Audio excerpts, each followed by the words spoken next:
For quite some time now, there's been this narrative on Twitter and even in some of the press coverage around the blockchain space that the US government is kind of against crypto and Congress is not putting out these regulations. And it's created this like frustration that I've certainly have been a part of. But as I've kind of dug into things and started to connect dots, my theory has changed. You want to hear what I've got to say about that?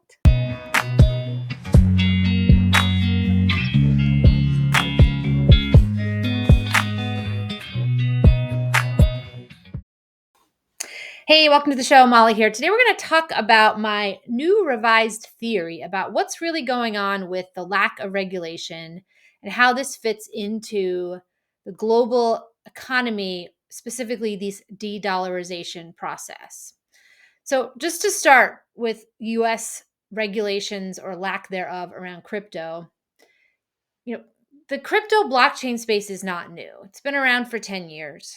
It's been pretty fast paced the last maybe even 5 years with considerable attention from mainstream world in the last 2 years.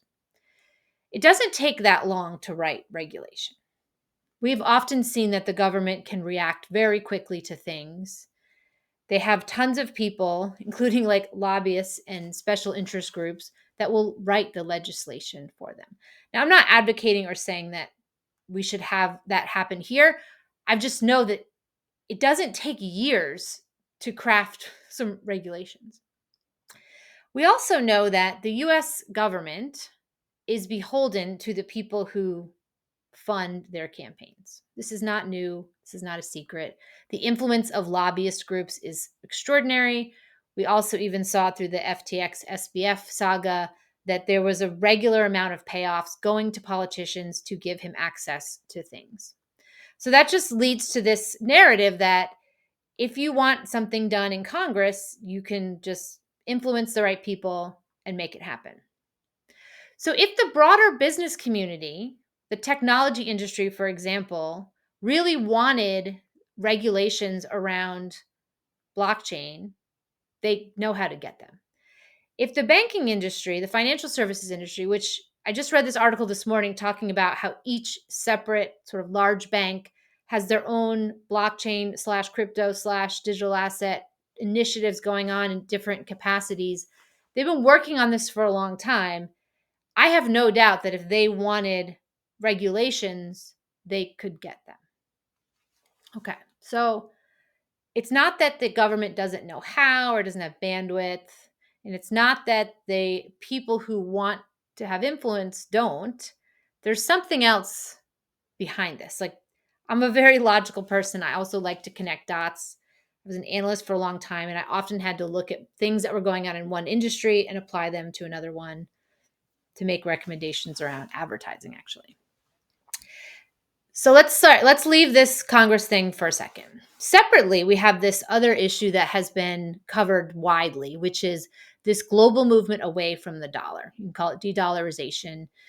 We've had the dollar as the reserve currency of the world for nearly 100 years, since 1944 from the Bretton Woods Agreement. And generally in history, that type of arrangement only lasts for about 100 years. So we're getting close to the point where it is time for kind of a shift. You have quite a few leaders who have come out publicly. I have Ray Dalio's book on here somewhere about the changing world order. And we are seeing that other nations like the BRICS alliance countries are moving towards asset-backed currencies and just rethinking and reshaping the way that money works. And the sad reality is that for many decades, the American economy has had a position of privilege, and that when you can issue the global reserve currency, which is funnily how everything is bought and sold, you have this ability to basically buy whatever you want. And not every other country has that. And what can happen over time, rightfully so, is that some resentment boils up that this isn't really a fair system. If the US banks have the ability to easily issue new dollars in the form of loans that they issue, and the Federal Reserve can issue, they're basically their form of their wholesale CBDC to banks, and every other country that buys and sells in dollars has to actually do some kind of work like drill for oil or mine for gold to create money. It's not a fair system. And then the US has also had this role of being the global garter of the supply chain, which was actually necessary to make sure that the global economy kind of the ships ran on time and everything got where it needed to go.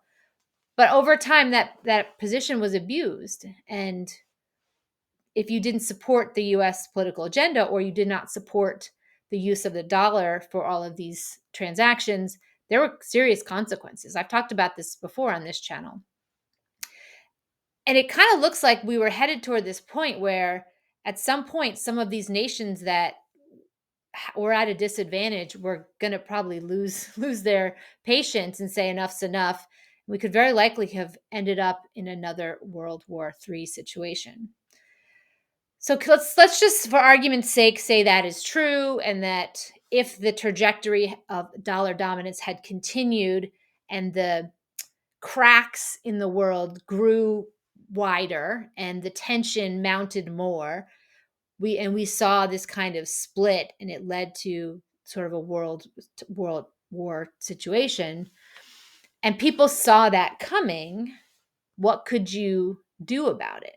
Well, you could potentially create a new financial system, which is basically the way money is moved and goods are bought and sold and shipped around the world. You could create a new system that really wasn't dependent on any one nation issuing that currency, meaning no nation has the power to just issue more of that currency. Then it might be more fair.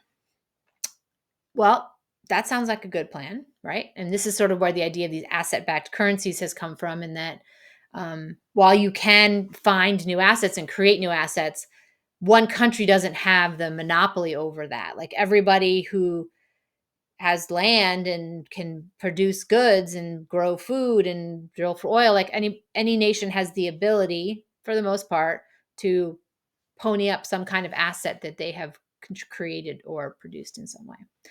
So that's sort of this idea behind asset-backed currencies. And if it's all kind of tied together with a new form of money that is not issued by a specific nation, and no nation has the power or the ability to mint new dollars or whatever the replacement is, it's a more fair system. Well, then you have this other problem, though. If this new economy is going to be dependent on technology, let's say the blockchain, which is a very efficient way to move money, move value globally. The internet has been an amazing innovation and invention for our lifetime, but there was one major flaw, which I've also covered before, and that you can't send money through the internet. You can sort of send an invoice, you can send an agreement that we will exchange money, but no actual funds can be sent. And that is what the blockchain does, and why the blockchain is really all about payments, and why the third version of the Web3 is referred to as the Internet of Value.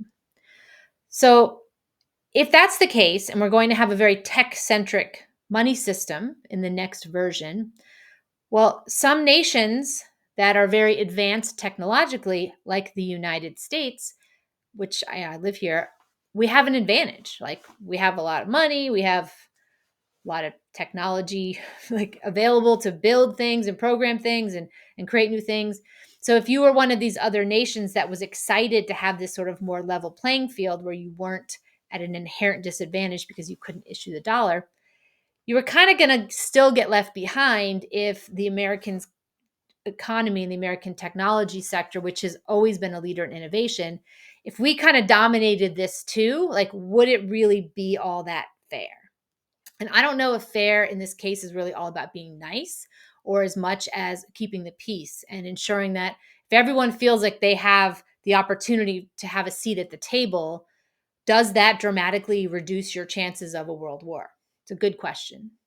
So let's say then that this was known in advance, and it was acknowledged that the rest of the world should maybe get a little bit of a head start, like in golf when you get the handicap that gives you an easier time at not losing.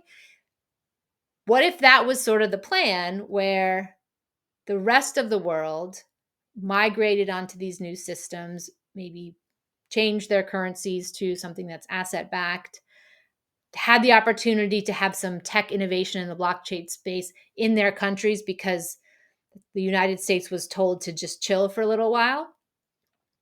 That might then create more equality and more opportunity for these other nations. And then at some point when everybody's ready, the United States is like, okay, cool, we can join the party as well. That doesn't mean that technology and blockchain innovation hasn't been happening in the United States, but due to the lack of legal clarity around which of these assets are securities and currencies and commodities, it's made it very risky to do that. This might be why we see in places like Twitter politicians sort of claiming we're going to have a new day and we're going to hold all these people accountable, but nothing really seems to happen because they're all in on it. This is my theory. And that this is theater designed to keep people occupied while the rest of the world moves on to this new system.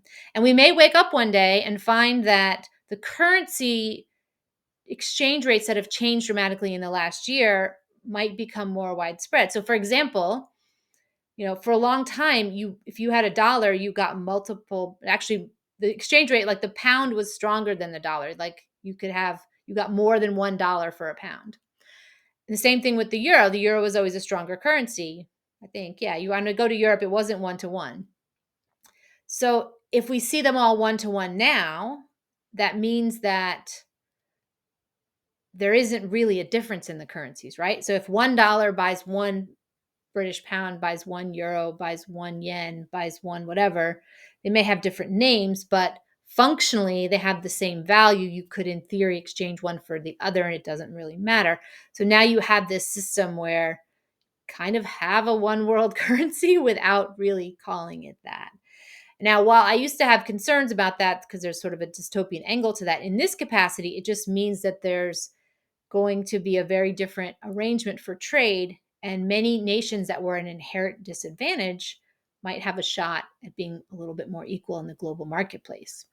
It's also going to mean that American businesses aren't going to be able to go and move their manufacturing and operations to countries with weaker economies because the labor is cheap, because that often wasn't done in the best interests of workers there.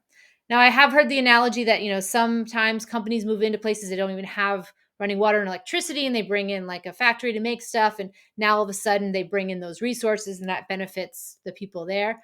That's awesome. But I don't know if it's all awesome if you then have to work in some sweatshop for 12 hours a day in subhuman conditions. And I'm not implying that all factories and that what are like that at all. I just think that has happened in the past. And if there was more of a equal exchange rate, my question is just, would that happen less? I hope so. I hope that it would be a more fair and equitable system. So why am I bringing this up and where does this sort of tie back into is I think that this lack of regulation and this perception that the US, which I've actually participated in, that the US is stifling innovation. It looks like that. I see data points that indicate that, but it doesn't like add up. There's something weird about that. It's illogical to me that the US would go from being a leader in technology to being behind without there being a reason why that happened. And I do believe that the banking industry wants to have control over how money moves around the world. No doubt about that. But they could have simply led. So the question is the United States being held back on purpose? Let's say that there is. Is it maybe being done for a good reason? That's sort of where I am now, is thinking that, yeah, maybe it is. Maybe the idea here is that we're going to have a little bit more of equality globally, level the playing field in a good way, let the rest of the world catch up to the United States in terms of technical innovation and migrate to a new payment system, which is why we're seeing blockchain money and CBDCs and that kind of thing emerge in Europe first. And originally I thought that this was part of like a dark dystopian agenda, but that might not be the case. It might be they're simply letting Europe get all of these new innovations in place, bring in some opportunity to be leaders in certain sectors before the US market turns on, because the US is a very strong contender, very strong competitor, and will likely dominate because we have a culture of innovation and a culture of creativity, which is why I love this country and happy to be part of it. And I think it's fun to compete in the global marketplace, but I also know we have kind of an inherent advantage, and I think it is actually pretty cool if other nations in the world who didn't grow up with those values can maybe have an opportunity to learn some of those and compete with us a little bit more fairly, which I think would be great. So I'm a little less worried about our ineffective Congress. I do think they are ineffective, but they may not be ineffective for nefarious reasons. I may change my tune on this. This is kind of an ongoing movie that we're watching, and I'm just giving you a status about where the chapter that I'm in. Hopefully, I am confident that the ending is a good one, and I guess we'll have to wait and see. So, what are your thoughts on this? I'm very curious. Why don't you drop me a comment? Let me know.